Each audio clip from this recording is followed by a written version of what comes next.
The following program is a Town of Colonie television production of the William K. Sanford Town Library.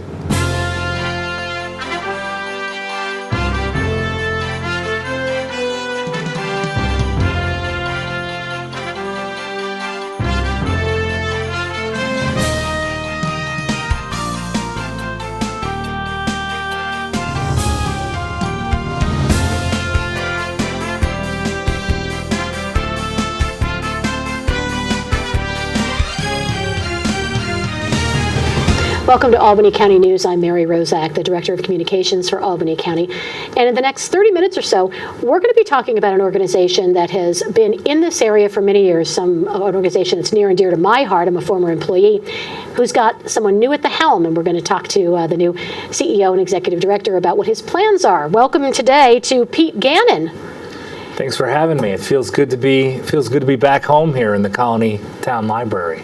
Doesn't it feel good? I mean, you have some fond memories of the Colonie Town Library, don't you? For sure, yeah. Spending time, with the books, hitting the books, hiding the books, not returning the books. Not really hitting the books much, but they do offer. Now in this iteration of my life, they offer so much programming for children that it's a remarkable resource for our family. We utilize it all the time, and so it's great to come in here in this capacity today to sit down and chat with you. Well, I'm glad you're here. Not have 3-year-olds nipping at my ankles, so this is great. A little different, looking for what DVDs they might be able to take home. For sure. This is the evolution of Pete Gannon. We're gonna start out, before we talk about United Way, your new home. We're going to talk about the fact that you have been committed to this area forever. Forever. This is your home. This is it. You went to school here. I went to school here. I'm really never left. And anytime I did leave briefly, there was always something amazing about this region that brought me back. So it's home. Love it. My family's here now. And this new venture, it is an evolution, the next chapter. And I'm really excited about it. Well, that's for people that don't. I mean, your name is very familiar in the Capital Region because you've done so many things in different arenas. But when I say that you never really left home, you went to the College of St. Rose. Yep. Then you're over at Shaker guy. Let's not forget Shaker. Okay. First things Shaker. first. I know Shaker. You're a big member, a big part of the Booster Club. Well, I'm still a supporter, but I no longer am directly affiliated. I've ceded that position to your colleague Matt Gannon, to Matt who I'm not related to. But okay, I know people always think the names are close. Because they're close, we must be related. It makes no sense. But even Matt's tried to embrace the fact that he could be related to me sometimes, but. Well, a lot of things have the Gannon touch, and we'll talk a little bit about that. You started politically. Well, yeah, actually, I mean, sort of. Even going back a step before that, I mean, I ended up at St. Rose because I was pretty convinced I knew my career trajectory, and now, as we can see over the past 15 years, I couldn't have been further from the truth. What did you think you were going to do? I wanted to teach kindergarten, then I wanted to be a principal, then I wanted to be Joe Core. I wanted to be a superintendent. I wanted to be in administration, and after working for the Colonie Youth Center for about 15 minutes, I realized spending time with children all day long was not going to be part of the long-term plan. So a little tough, huh? Yeah, but I immediately found ways to give back, remain committed to working with kids, and so I started coaching Pop Warner, and I did that for the next 15 years, and that gave me a couple hours a day of working with young people, but I knew it wasn't going to be my career. So how did you get to your career, and I'll let you lead me down the path? Well, St. Rose was such a wonderful experience for me. So many amazing people. And in fact, this past year, we lost somebody who was a mentor to me, Sister Agnes Rose Burton, who, when I switched my major to communications, I still participated in a lot of electives in the political science department, and almost every one of them was exclusively with Sister Agnes Rose, and Albany County legislator Ralph Signoracci was in those classes with me. So it was like a real hotbed of local political guys who sort of came up through the ranks and all considered her a mentor. And when it came time to make a determination about my internship, a friend of mine, Luke Canfora, who's no longer in the area but had previously been involved in local politics, had a great experience in Jack McEnany's office at the Assembly.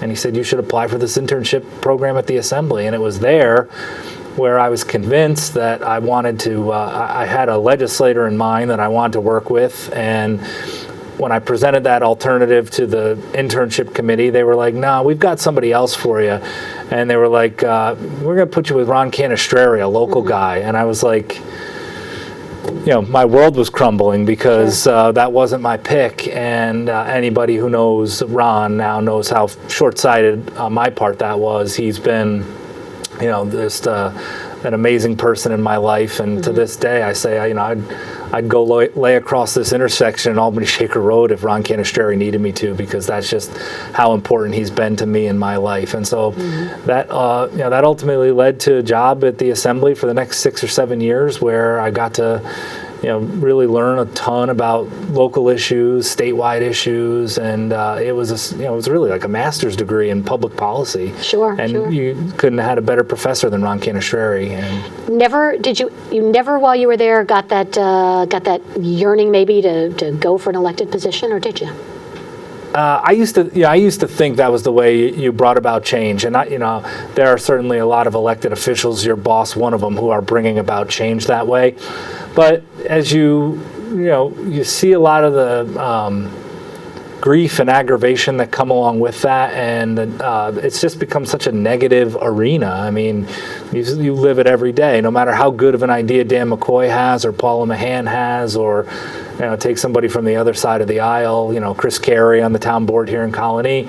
No matter how good the idea is, there's always somebody, just because of political affiliation or some other reason, that says there's no way we can do that. And it's really just getting involved as a volunteer in the nonprofit world that sort of opened my eyes up to the other ways you can bring about change without running for public office. Sure. Yeah. So you were with Ron Canestrari. You mentioned Paula Mahan, because then you. Well, the Paula story is great. I've had my friend Tom Nardacci had seen the Iowa caucuses up close and had convinced me that that was something I needed to have checked off on my bucket list. So, through some local connections here, because she was our senator, I had lined up a job in Iowa for 12 weeks working for Hillary in 2007-ish, 8-ish, right around the new year when the caucuses were starting.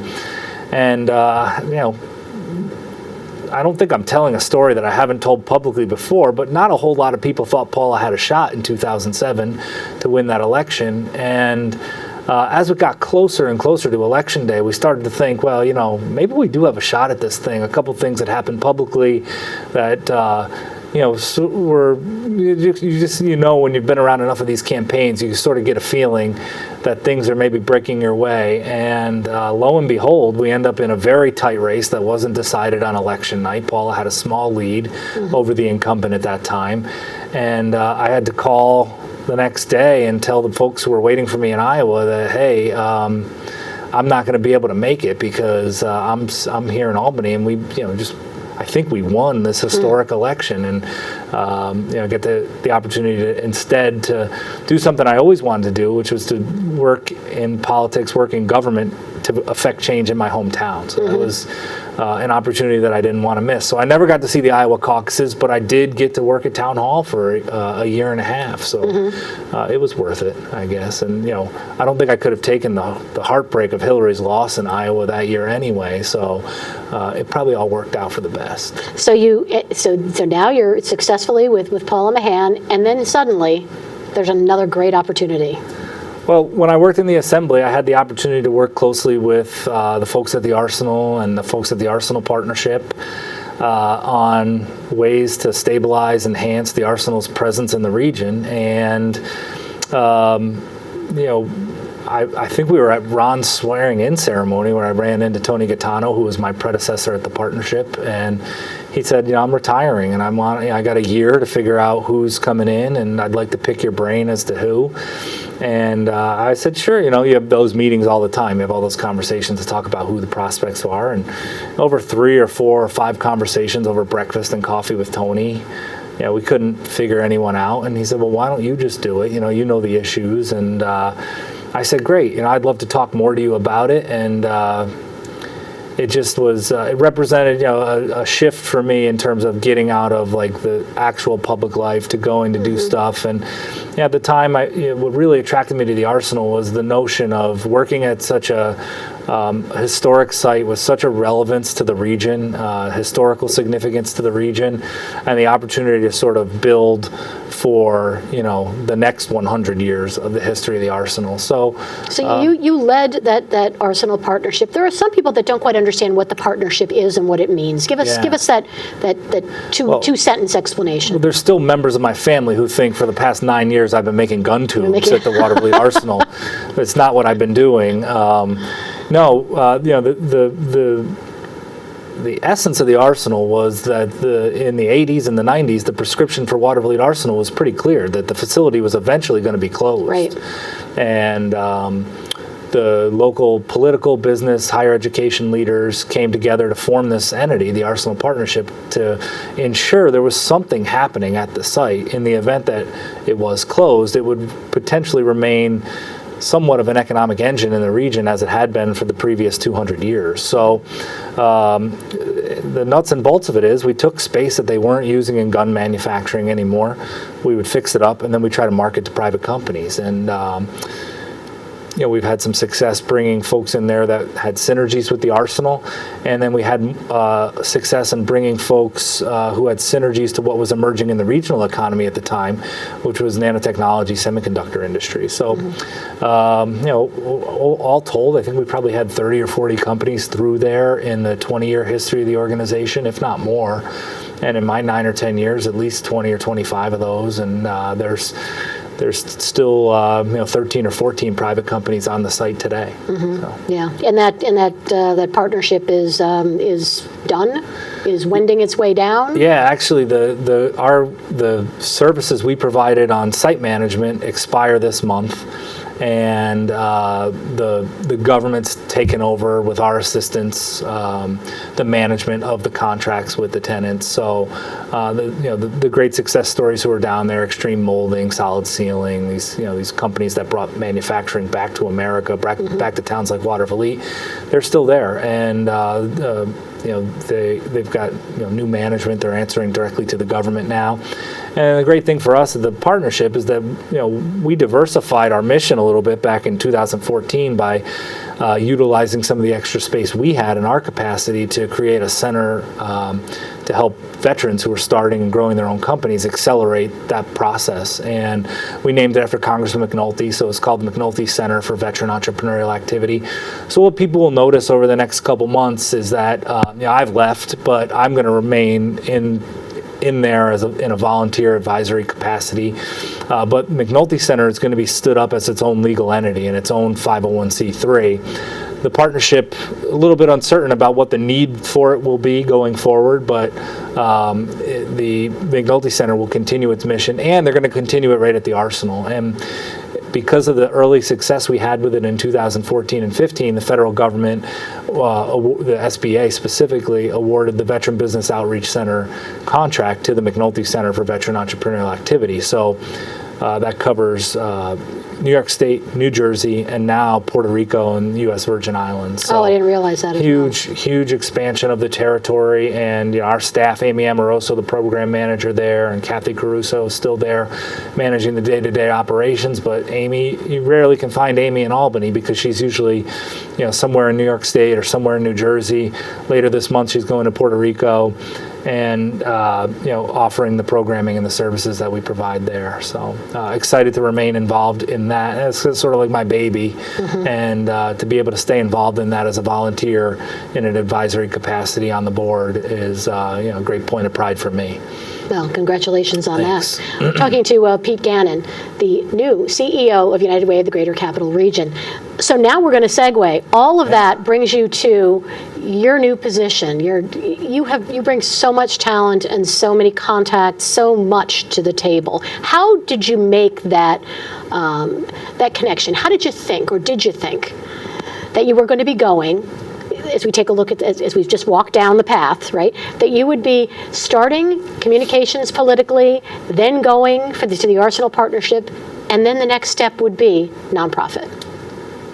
Well, I've thought about that a lot. Like, how did I get to this point, and where am I going? I'm already thinking, where am I going next? And And that's been the story of my life. There's a very specific reason why I'm at United Way right now, and that is that I got involved with an organization called Best Buddies 3-4 years ago, and the Hallecks, who are a family here in Colonie, Renee and her husband Peter, who passed away a few years ago.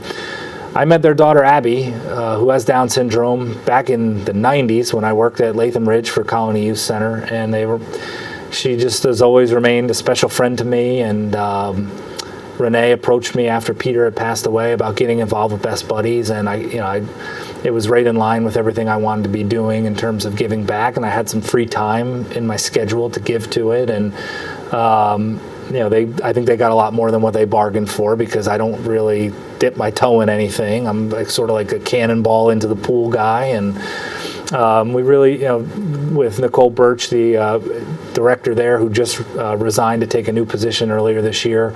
Over the past 4 years, we took their walk from $35,000 event to nearly a $200,000 event. Wow. So, and all the while growing the services and growing the programs along with it to match that rate. So that was where I first started thinking, maybe nonprofit could be a career for me, to actually, do this day in and day out, because I had such a great time seeing the impact as a volunteer. I thought, how rewarding would it be to get up every day and do this as my profession? And so there aren't a ton of those opportunities in the capital region. They're sort of a few and far between. And when I saw the opportunity with United Way come up, it sort of did disrupt my plans. I had this idea with, I had made a determination that I was going to leave the Arsenal at some point in 2018. I had been there for 9 years, and I had started this company called Gannon's List, which is a job board and website that helps people find employment. And I really thought I wanted to take some time to step back and sort of explore this entrepreneurial side of my brain, because I have a bunch of other ideas about Gannon's List that relate to stuff not necessarily job search related. And so that's what I thought it was going to be. And then, every time you have a plan, right, every time you think you have things figured out, something pops up. And so I think it was Christmas Day, I saw the United Way opportunity pop up because somebody wanted me to share it on Gannon's List. And I hadn't really thought much about it, and loaded it into the thing to go in the email on a Wednesday. And I started thinking about it more and more and more. And I did some homework about who was on the board and who worked there, and learning more and more. I was a little bit ignorant to what United Way did, and learned more and more about what they were trying to accomplish, learned about some of the innovations they were trying to bring to the table locally from the national level, and I found myself totally inspired, and never thought in a million years with my background that I'd get a look from somebody like United Way. But I applied and figured, I'd get a polite no thank you at some point down the road. And my wife was also 8.5 months pregnant at the time with our son, and so I think we were actually in the hospital after Jack had been born where I got the phone call from the search committee that said we wanted to talk to you. So I've never spent a lot of time so far reflecting on how I got there, because it all happened so quickly with other stuff that was going on in my life.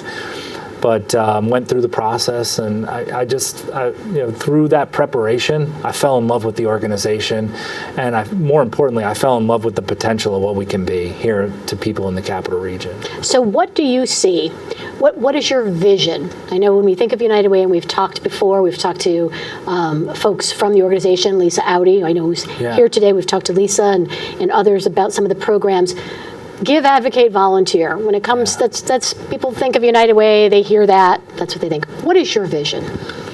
My vision is to make the United Way the center of philanthropy in the capital region, whether that's raising money, volunteering, or, as you said, advocating for a cause. And I think one of the advantages that we have is that we are the single point where you can make the single biggest impact on your community. And we're uniquely positioned as the only organization that can do that.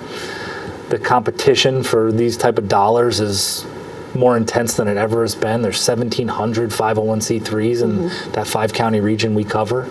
And so people are changing the way they give. And I want us to be an organization that innovates. I want to bring an entrepreneurial spirit to the table. and grow and change and evolve with the way people are giving to help them get the most bang for their buck in terms of making an impact on people here in the Capital Region. You're already doing some things that are catching attention. Recently, you had the 518 Day. Yeah. And I know in being a donor and a recipient of the newsletter, I know that's going to be an annual tradition, and including other components like volunteerism on that day. Yeah, well, I can't take credit for 518 Day. I tried to take credit for 518 Day, and I was quickly reminded by John Carney and several other people who've been around United Way for decades that in the 80s and 90s, they used to have a program called Hands on Capital Land, and our friends in organized labor were really the shepherds of this program, where they'd be all around the Capital Region with corporate partners doing service projects on a designated day. But for me, nobody had really planted a flag on May 18th, and every now and then you see a couple people get excited about it when it comes up on the calendar as like a Capital Region day, but nobody had really grabbed it and seized the mantle. And since it was my 10th day at United Way, I was like, well, why not put this huge burden on everyone's back to pull off an event? And we did it. The staff stepped up, crushed it, had us out doing a beautification project in Washington Park. We had a great little reception, barbecue. Thank you to Wally Altus, who was the interim director during the search. And it was a great chance for me to meet a lot of the agency partners, our board members who work with us throughout the year. But the vision, more importantly, going forward, is to make this a region-wide, at least an area code-wide celebration from year to year. So next year it's on a Saturday, May 18th, 2019. Our goal internally is to have 30 projects going on simultaneously throughout the region, staffed by volunteers from corporate partners, organized labor, municipal government, what have you, really anybody who wants to get involved. And so we've already started the process of talking to our agency partners about projects they'd like to have considered for the upcoming year. We've started talking to partners about who wants to volunteer, and I shouldn't say I'm not surprised, because I've been here my whole life. I know how generous the community is, but I am pleased at how enthusiastic the response has been to trying to get something like this going on an annual basis. So yeah, 518 Day is going to be big next year. In fact, Kathy Pelham, who was CEO not immediately before me. CEO when I was there. Yeah, Kathy, I had breakfast with her this week, and she mentioned that she found a Hands on Capital Land t-shirt when she was cleaning out her house, and she sent me the picture of it today. So look for us on social media, Instagram, Twitter, Facebook. That'll be Throwback Thursday this week, our Hands on Capital Land t-shirt. So go into the archives for that. There are a lot of other interesting things, and some that are very much in need. One of the immediate needs, though, is the summer meals program. Yeah. Something that has been going on, but certainly in the last 4 or 5 years, I think 2014 were some of the numbers that you gave, has really grown. Talk to me about the summer meals program and the need, because when the school gets out, those kids who are getting meals at school need to have access to something, or they're going to go hungry. It's one of those things you don't think about, right? I was a kid. I grew up on a reduced lunch schedule, so I understand it. We never had any issues during the summer. The point of pride for my mother to always make sure there was food on the table, and but that is a challenge for a lot of families. And you think about this issue it creates for someone who's trying to hold down a job, hold down employment, be reliable to their employer, give 100% to that part of their life, and then they have this thing in the back of their mind about where their children are getting nutritious meals from while school's not in session. So summer meals, we've got great corporate partners. Hannaford, amazing partner, steps up to the plate on this one, and Bank of America is helping us out with this, and many others. But your sites have tripled from 2013. It says you went from 32 sites to last year 96. We have 42,000 kids. I have to say some of these numbers because I don't think people realize how many. 42,000 kids who receive a free or reduced lunch. Yeah. Currently 1 in 5 participating. But how do you connect with everyone else? We're talking about a lot of kids. 67,000 meals in 2013, 209,000 last year. We're going to probably do over 225,000 meals this summer. I mean, it's staggering when you stop to think about how that all breaks down. How does it work? Well, we have partner agencies throughout the 5 counties that we cover who provide this service, and they need resources to provide the service. So, like in many other subject matter areas, United Way is sort of the convener who can get everyone organized and develop a plan. And then we organize other activities around the summer meals program, because part of the challenge is getting kids to come back and have a nutritious meal, because It's got to be hard for teens, too. I know it's probably getting a the little teens easier for engaged kids. is the biggest challenge. And so finding innovative ways. So this year we're launching a partnership with Albany Can Code to offer some coding skills programs and some vocabulary for mom and dad, so that when they see their son or daughter plugging away on the computer, they don't think it's a brain drain. They know that this is potentially development to a $80,000, $100,000 career when they graduate college. So we're looking at doing, increasing the partnerships around it, around just providing a meal. So, for instance, we have the Albany Can Code thing. We're working on a couple of other projects where there's going to be raffles and giveaways and other types of activities there. We have corporate partners who are going to come out and volunteer at the sites to help enhance and provide other types of activities and interesting things that the kids will keep them coming back for. So like almost incentivizing them to return and making sure that they're getting access to this nutritious food. So this year, if people want to be involved, if they want to find out a site, if they want to be involved with volunteering, there's still opportunities. How can they find that out? Well, there's a couple of things. The easiest thing to do to find a site, to find out how you can volunteer, is to call 211. 211 is a non-emergency phone number that's funded by United Way through partners like the state of New York. Non-emergency phone line, and that's whether you need help finding access to summer meal sites. We've had this a lot of publicity around the suicide crisis with a couple of celebrities taking their lives not too long ago. So if you need access to mental health services, help paying the utility bill, I mean, really any of these non-emergency things, you can call 211. Operators there 24/7, 365 to point you in the right direction to get the services you need around the clock. I mean, anything you can think of. So if you want to volunteer, you can go to our website, unitedwaygcr.org, connect with us on social media, shoot us a note on any of those platforms, Twitter, Facebook, or even Instagram, and we'll get you connected to figure out a way you can get involved. And so that's for corporate partners or any individual who's sitting around during the summer looking to find a way to give back. Excellent. Pete, we're out of time right now, but I'm going to have you back. There's a lot of things you've said today that are thought-provoking, and I know that you want the community to get involved, so I'm going to call you and have you back soon. Well, I appreciate you having me in this time. And it's not rare they put someone like me on TV, so I appreciate it. Well, thank you. Pete Gannon, we've been talking to, the new CEO of United Way of the Greater Capital Region.